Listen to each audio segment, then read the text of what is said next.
The reason that we planned this event tonight is because the people of America want to be informed.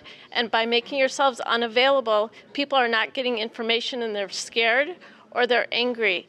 We asked you to come, we gave you an opportunity, and you did not take it. It was a very informative session, but it should have been you that were here to represent the people that elected you. We are not an organization. We were 5 women that had lunch a couple of weeks ago.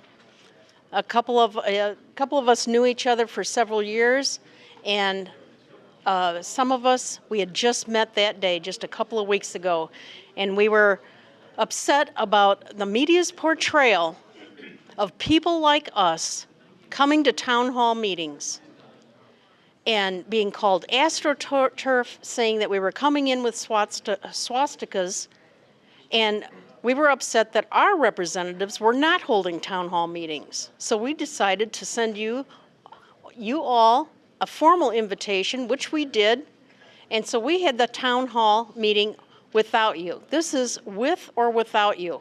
And we hope that people across this country can say, if 5 women could do this in 2 weeks, we can do it. We demand from you, our employee, that you represent us. Quick story, Senator Durbin. I called your office at spring break, and I asked where you were, and you said they told me you were in Cyprus and also visiting Greece. And I asked why you went there, and they said, well, really, it's not your business, but he was trying to find out of how the people feel about the United States and everything else. And here we sit in the state of Illinois, one of the largest states. You won't come visit us and ask us how we feel about what's going on, but you can go spend our money, take a military plane and fly to Greece over to spring break, but you can't spend 1 hour here in Libertyville, Illinois to answer any questions. All I want to say is, Senator Durbin, Melissa Bean, you haven't lost my vote. You've never had my vote. I have common sense. I would never vote for anybody with such poor values who has no respect for the people that put them in office. I hope this carries loud and clear to anybody who would, in the future or in the past, has ever voted from you. And I want you to memorize these faces, because we will be campaigning very hard against all 3 of you. Now, Kirk, yes, you are my representative.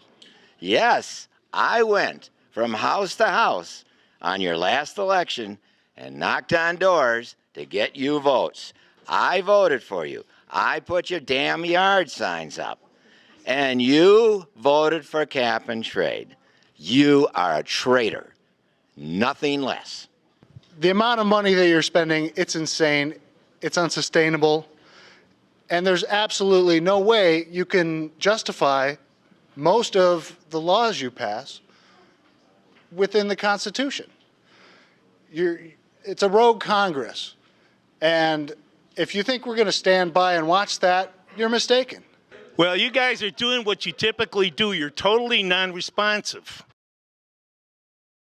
I'd like to direct my question to Mr. Durbin. Mr. Durbin, I was very disturbed the last couple of days because with all the corruption in Illinois, you, President Obama, have turned a blind eye to all the things that were happening so you could keep your positions, your elected positions. And now you have the audacity to go after our CIA guys for protecting our country. And I have a question for Mark Kirk. Mr. Kirk, you angered a lot of your constituency with your vote on cap and trade, and now you're billing yourself as a moderate Republican. How are you going to win the vote of that constituency, particularly when you angered them on cap and trade? I'd like to know. I'd like to let all 3 of you know that there's a lot of other young people that are right around my age that are a little bit sick and tired of it. And I, for one, am not going to be called a Nazi or, somebody that's going to come in here with swastikas or a racist or anything like that. And you'll probably be seeing more of my face and a lot of other people around my age coming together to do things just quite as similar as this.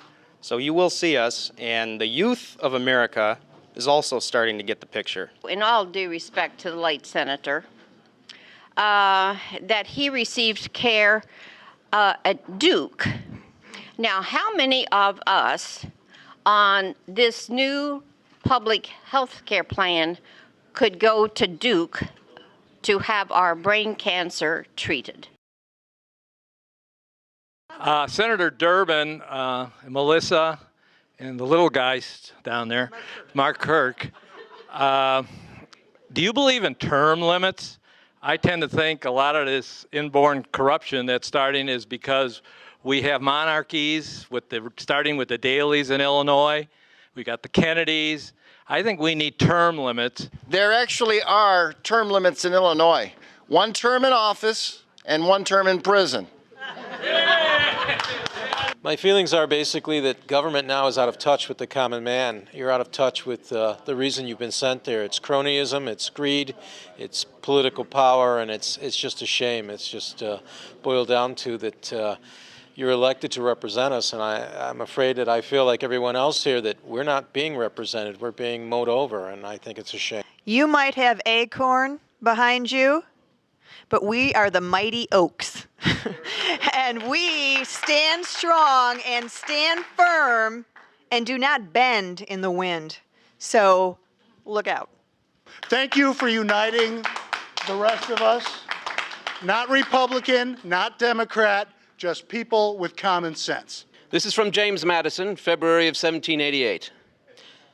I will add, as a fifth circumstance in the situation of the House of Representatives, restraining them from oppressive measures, that they can make no law which will not have its full operation on themselves and their friends, as well as on the great mass of society. This has always been deemed one of the strongest bonds by which human policy can connect the rulers and the people together. It creates between them that communion of interests and sympathy of sentiments of which few governments have furnished examples, but without which every government degenerates into tyranny.